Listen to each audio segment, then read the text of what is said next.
Bonjour les élèves, bienvenue dans la 9e capsule du chapitre sur les inéquations.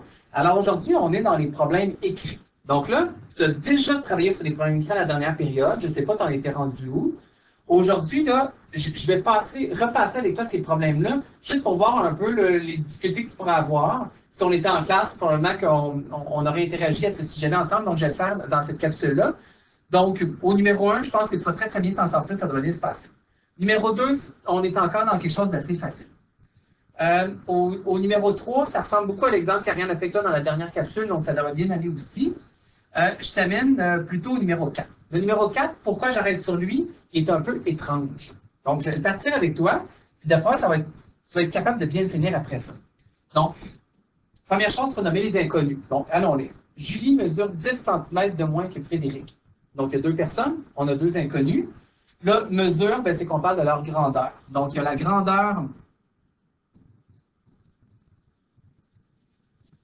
de Julie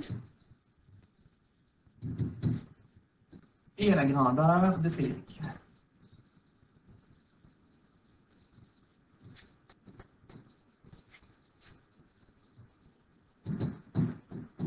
Donc, laquelle on met X, là, quand on lit la phrase, Frédéric termine le petit bout de phrase, on ne dit rien sur Frédéric, tandis que Julie, on lance un peu. Donc, Frédéric, je lui mets X. Julie mesure 10 cm de moins. Une des choses que je vais te faire remarquer, c'est que la soustraction, il faut que tu la mettes après le X. Tu n'aurais pas pu écrire 10 moins X, ça t'aurait donné une mauvaise réponse. Première chose de fait, donc ça, là, c'était tout ça ici qu'on vient de faire. Après ça, dans le restant de la phrase, mais on peut dire aussi qu'elle mesure au moins 60 cm de plus que la moitié de la taille de Frédéric. Le L ici, là, c'est pour Julie. On reparle encore de Julie. Donc, il va falloir que je place Julie. Ensuite, il y a au moins, qui est un mot qu'on a appris qui a rapport aux inéquations. Donc, au moins, donc si j'ai au moins 5 $ dans mes poches, je peux-tu aller à la café avec au moins 5 $? Ah, ça se peut que j'ai 6, ça se peut que j'ai 7, ça se peut que j'ai 8. Donc, on est dans le plus grand ou égal. Donc, ça, c'est notre symbole. Fait que là, ça dit, mais on peut dire que Julie mesure. Donc, Julie, on l'a nommé, c'est X moins 10. Donc, je place Julie avant mon symbole. Après mon symbole, je vais aller placer le restant de la phrase. Qu'elle mesure 60 cm de plus que la moitié. Donc, 60 cm de plus que la moitié. La moitié, c'est un divisé en 2 que la moitié.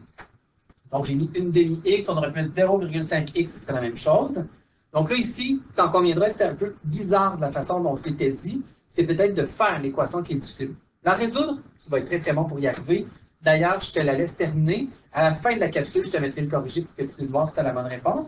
Mais essaye-toi. Puis on n'est jamais trop loin aussi pour pouvoir t'aider. Donc voilà pour le problème numéro 4. Au numéro 5, lui ici, c'est détermine tous les trios de nombres naturels consécutifs dont la somme est au plus de 60. Je vais prendre le temps de le regarder avec toi parce que la réponse est différente. Il faut la nommer différemment qu'à l'habitude. Donc, si on nomme nos inconnus, des nombres consécutifs, nous, on a vu les nombres pairs, les nombres impairs, les nombres consécutifs et les multiples. Donc, si jamais tu ne te rappelles pas trop, retourne dans tes notes de cours. Au début, tu as un tableau de tout ça. Donc, le premier nombre, on doit l'appeler X. Le deuxième nombre, on va l'appeler X plus 1 parce qu'il suit le prochain. Et le troisième nombre, on va l'appeler X plus 2. Donc, jusque-là, c'était pas si pire. Après ça, dont la somme, donc on devrait les additionner, est au plus. Donc, on a le mot au plus. Donc, au plus, qu'est-ce que ça veut dire? Mon père a au plus 60 ans. Il peut-tu avoir 80? Ah non, on est dans le plus petit ou égal. Plus petit ou égal, donc au plus 60. Et de ce côté-là, il faut que je fasse la somme des 3. Donc, là, je pense que tu es rendu bon. Hein? X, ça donne 3x. Plus le 2 plus 1, ça donne 3. Donc, tu pourrais déjà presque partir avec 3x plus 3 si tu es à l'aise. Mais bien sûr, on peut partir et y aller tranquillement. Comme ça. Si tu es capable de partir déjà à la prochaine ligne, je pense que tu viens de te sauver une ligne d'écriture. Donc, si on résout moins 3 de chaque côté, ce n'est pas la résolution ici qui est difficile. Donc, ça donne 57. Et on divise en 3. Donc, x qui est plus petit ou égal, ça donne 19. Alors, une fois qu'on a trouvé la réponse à notre inéquation, là, on sait que le premier nombre, x, est plus petit ou égal à 19. Donc, on sait que le plus grand nombre qu'on va avoir, c'est 19, le maximum qu'on peut avoir. Mais il faut trouver ceux qui sont plus petits que tout ça. Donc, plus petit, mais jusqu'à où? C'est quoi le plus petit nombre naturel? Ah, ce serait 0. Donc, dans ma réponse ici, on me demande de nommer des trios de nombres qui vont donner quelque chose additionné ensemble qui peut être plus petit ou égal à 60. Donc là, bien, il y en a plusieurs. Ça pourrait être, mon premier nombre il pourrait être 0, le prochain serait 1, l'autre serait 2. Donc ça, c'est un premier trio. Là, après ça, bien, je vais en nommer quelques-uns pour montrer un peu comment ça fonctionne, cette suite de réponses-là. Donc le prochain, bien, si je ne prends pas 0, il faudrait que je prenne 1 comme premier nombre. Donc il y aurait 1, 2, 3. Ce serait un autre trio. C'est pas bien beau, ça.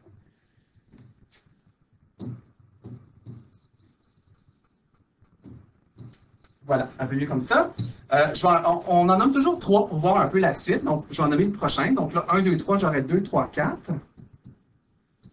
Comme ça. Là, on voudrait bien les nommer tous, mais à un moment donné, ça fait très, très long. Donc, je vais mettre 3 petits points. Mais on va les nommer le dernier trio qui fonctionne selon les conditions qu'on nous a nommées. Donc, le dernier, c'est notre 19. Donc, le premier nombre, il faut qu'il soit 19. Donc, le prochain, plus 1 serait 20. Et l'autre serait 21. Donc, là, on vient de nommer là, tous les trios. C'est sûr qu'il y a les 3 petits points où on triche un peu parce qu'on ne veut pas tout nommer ça, mais on vient répondre à la question. Donc, c'est pour ça que je vais prendre le temps de le faire avec toi, parce que la réponse est très différente de comment tu es habitué de nommer une réponse. Il y a clairement plus qu'une réponse possible dans ce cas-ci. Donc, on nomme des trios en accolade de cette façon-là. On aurait pu les mettre en parenthèse aussi. Ça n'aurait pas été mauvais parce qu'ici, ce n'est pas comme si on était en extension. On nomme des trios tout simplement. Le numéro 6, ça devrait bien aller pour toi. Il n'est pas tellement difficile, donc je te laisse essayer. Les réponses vont être à la fin de la capsule. Et je voulais t'amener voir les 2 derniers numéros. Peut-être que quand tu les as regardés, ça a été un peu difficile. Donc, Zoé a reçu une carte cadeau de 50 $ qu'elle peut utiliser dans un magasin de matériel d'artiste. Donc, ça va chez Dessert, clairement. Elle veut acheter une toile et au moins 3 tubes. Donc là, je prends le temps de te souligner le au moins 3 tubes. Au moins, c'est des mots que tu devrais reconnaître comme des mots d'inéquation. Elle choisit une toile qui coûte 23 $. Donc, on a 23 ici, taxe incluse. Chaque tube de peinture coûte 4 $, taxe incluse. Combien de tubes Zoé pourra-t-elle acheter avec sa carte cadeau? Donc, elle a 50 $. Donc, première chose, c'est quoi nos inconnus là-dedans? Bien, il y a les tubes de peinture. Hein. Elle veut en acheter au moins 3, mais peut-être qu'elle peut en acheter 5, peut-être qu'elle peut en acheter 10 avec son budget. On verra. Donc, je nomme les inconnus. X ici, c'est le nombre de tubes de peinture.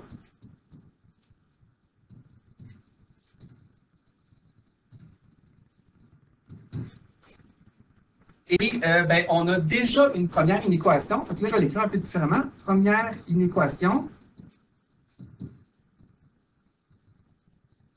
Donc, ça dit, là, elle veut acheter au moins 3 tubes. Donc, au moins, ça veut dire qu'elle aimerait s'en avoir au moins 3. Donc, peut-être 4, peut-être 5 si elle est capable avec son budget. Donc, plus grand ou égal à 3. Donc, c'est une toute petite inéquation, mais on devra en tenir compte pour notre réponse. Mais on a aussi une deuxième inéquation.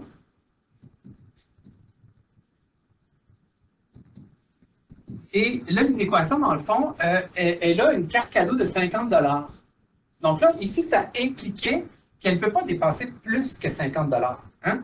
C'est son budget maximal. Donc, elle va s'acheter différentes choses. Donc, elle s'achète une toile qui coûte 23 $. Donc, elle va la payer, bien sûr. Plus, elle va acheter ses tubes de peinture qui coûtent 4 $ chacun. Donc, 4X. Et ben, ça ne doit pas dépasser son budget de 50 $. Donc, ça va devoir être plus petit ou égal à 50 $. Donc, quand tu vas arriver pour résoudre, ben, la première équation est déjà résolue, il n'y a pas de problème. La deuxième, on la résout. Donc, je vais prendre le temps de le faire avec toi. Donc, je vais aller faire un moins 23 des deux côtés.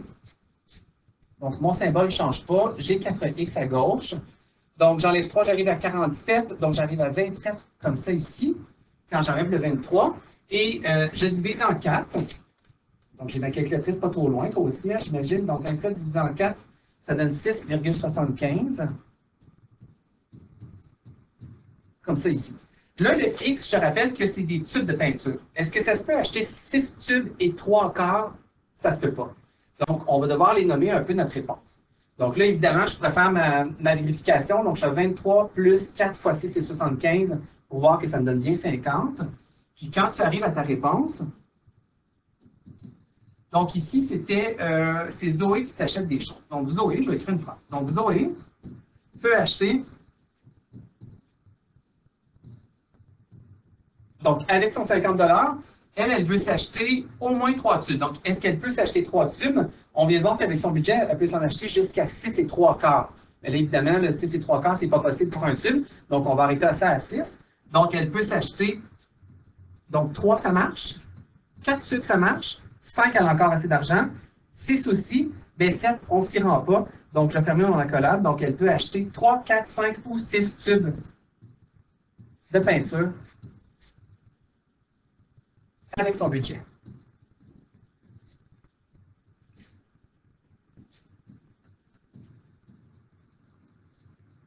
Donc ici, ce qui était différent, c'est qu'il y avait deux inéquations. Donc on devait tenir compte du au minimum 3. Puis en plus, il y avait le maximum 6,75 qu'on devait tenir compte aussi. Donc il y avait peut-être ça qui était différent par rapport. Donc j'espère que ça se passe bien pour toi. Il nous resterait seulement le prochain. Puis le prochain, si je veux le regarder avec toi, c'est pas parce que c'est tant l'inéquation qui est difficile à résoudre, c'est la façon dont ce problème-là est fait. C'est une catégorie de questions qu'on a souvent en mathématiques. Ça s'appelle un tout séparé en deux.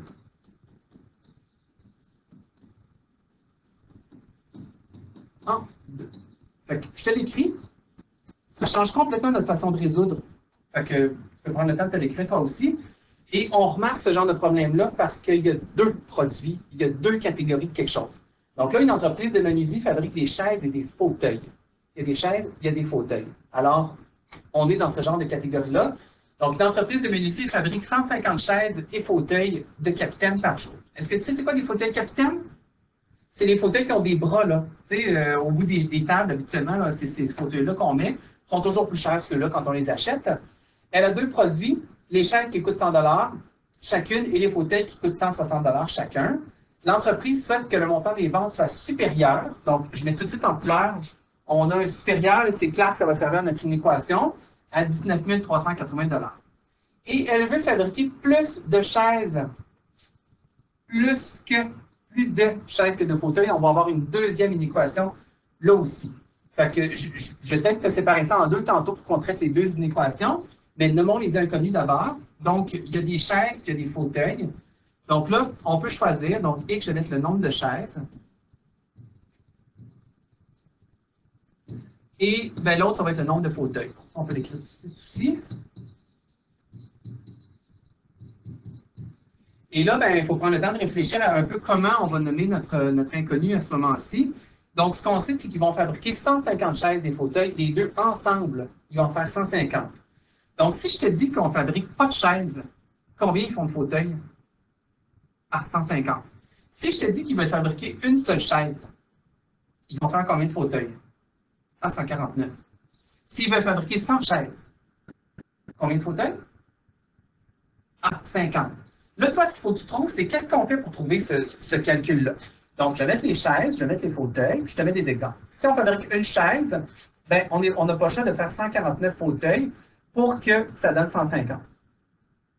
Parce que les deux additionnés ensemble vont donner 150. Si on fait deux chaises, ben, c'est 148 qui va faire en sorte qu'on va trouver 150. Je te mets 2-3 autres exemples. Si on en fait 10, ça va en prendre 140 des fauteuils pour arriver à 150. Puis finalement, ben, si j'en mets 100 ici, ben, il va en rester 50 pour arriver à 150. Nous, les chaises, on a mis X. Les fauteuils, on aimerait ça savoir qu'est-ce qu'on met ici, qu'il faut que ça donne 150. Donc, c'est là qu'il faut y arriver. Donc là, tu cherches à savoir qu'est-ce qu'on a fait pour trouver 149. Qu'est-ce qu'on a fait pour trouver 148? Quel calcul tu fais pour trouver 140? Est-ce que tu vois? Donc, pour le 140, 150 moins 10, 150 moins 2, 150 moins 1. Donc, ici, nous autres, ce sera 150 moins X. C'est lui qui n'est pas évident à trouver. Donc, on va les mettre ici, 150 moins X. Dans ce genre de problème-là, ça se ressemble tout le temps, ce genre d'affaire-là. C'est X puis un grand nombre moins X. Mais là, je voulais que tu prennes le temps de comprendre. C'est pour ça que j'ai fait une petite mini-table de valeur ici à côté. Donc, une fois que c'est fait, on avait vu qu'il y avait deux équations. Donc, j'ai enlevé mes exemples, c'était juste pour que tu comprennes ici. Donc, je vais séparer ça en deux. Donc, une équation 1. Puis, on a une deuxième.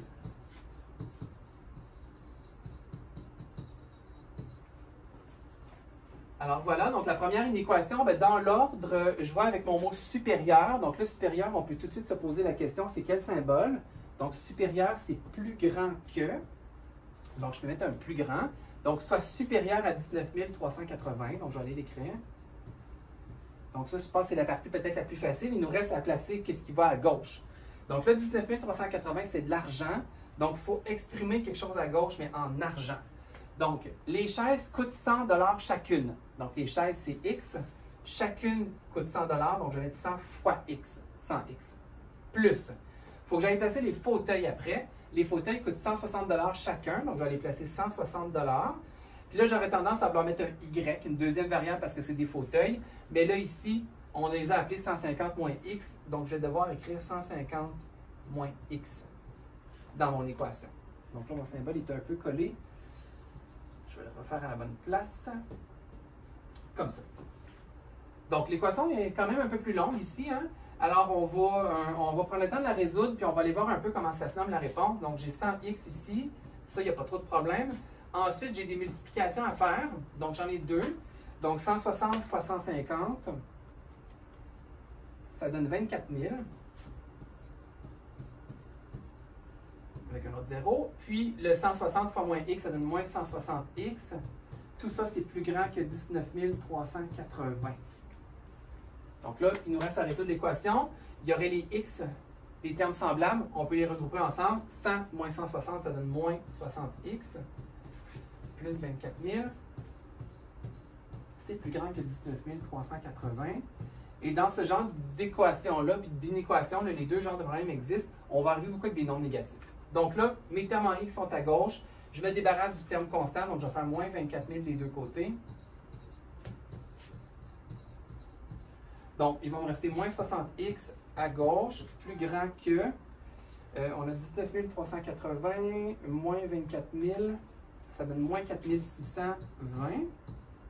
Et là, te rappelles-tu, on est obligé de diviser par un nombre négatif. Qu'est-ce que ça nous oblige à faire? Donc, je divise par moins 60, je divise par moins 60. Donc, il va rester x de ce côté-là, et tu es obligé d'inverser ton symbole à cause qu'on divise par un nombre négatif. Et 4620 divisé en 60, ça donne 77. Et là, c'est bien normal qu'on retombe sur un nombre positif, hein, parce qu'on parle d'un nombre de chaises. Donc, on ne pouvait pas arriver avec un nombre négatif. Les moins se sont annulés ici, les moins se sont annulés de ce côté-là, mais j'ai inversé mon symbole. Donc, on va produire moins de 77 chaises en tout. Première inéquation. Deuxième inéquation, maintenant, si on va voir dans le problème, on avait plus de. Donc, ça, c'était notre deuxième indice pour une équation. Elle veut fabriquer plus de chaises que de fauteuils. Donc, je vais aller écrire ça, plus que.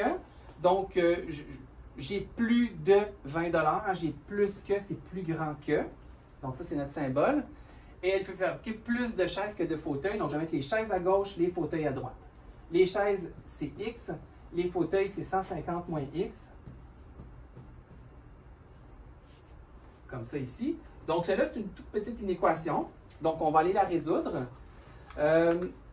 Mon terme constant, c'est 150 qui est tout seul. Donc, je vais aller placer les termes en x du même côté. Donc, je vais aller faire plus x des deux côtés. Donc, je vais arriver à 2x de ce côté-là, plus grand que 150. Et il faut diviser en 2 des deux côtés. Donc, on va arriver à x qui est plus grand que 75, qui est la moitié de 50. Donc là, maintenant, là, on arrive dans une partie où on doit réfléchir. Donc, on a deux réponses. Je prends le temps de les mettre en couleur. On a x qui est plus petit que 77 et on a x qui est plus grand que 75. Alors, l'entreprise va devoir fabriquer combien de chaises? Il y a combien de nombres? Là, ici, c'est des chaises, donc c'est des nombres entiers. Il y a combien de nombres qui sont plus grands que 75 puis plus petits que 77? Bien, il y en a juste un, hein? Il y a juste 76. Donc, notre réponse ici, bien, on va aller parler que l'entreprise, si elle veut respecter les deux contraintes qui nous sont nommées, elle doit fabriquer absolument 76 chaises. Donc, la réponse, j'ai écrit avec toi, l'entreprise devra fabriquer. Là, le 76, ben, tu sais, je suis dans les nombres que je peux nommer, donc je pourrais là, dire que ça va être 76 chaises puis qu'il y a juste une réponse. Vu qu'il y a juste un nombre, tu pourrais ne pas mettre d'accolade aussi. Ce serait pas mauvais.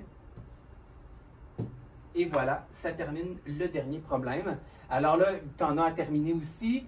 Bientôt dans la capsule, tu vas avoir le corrigé apparaître, donc tu pourras aller voir si tu as des questions dans ces problèmes-là. Moi, j'ai fait peut-être ce qui était peut-être un peu plus difficile avec toi pour que tu comprennes bien. J'espère que ça t'aura aidé. Et il ne reste qu'une seule capsule dans ce chapitre-là. Alors, j'espère que ça se passe bien pour toi et bonne fin de journée.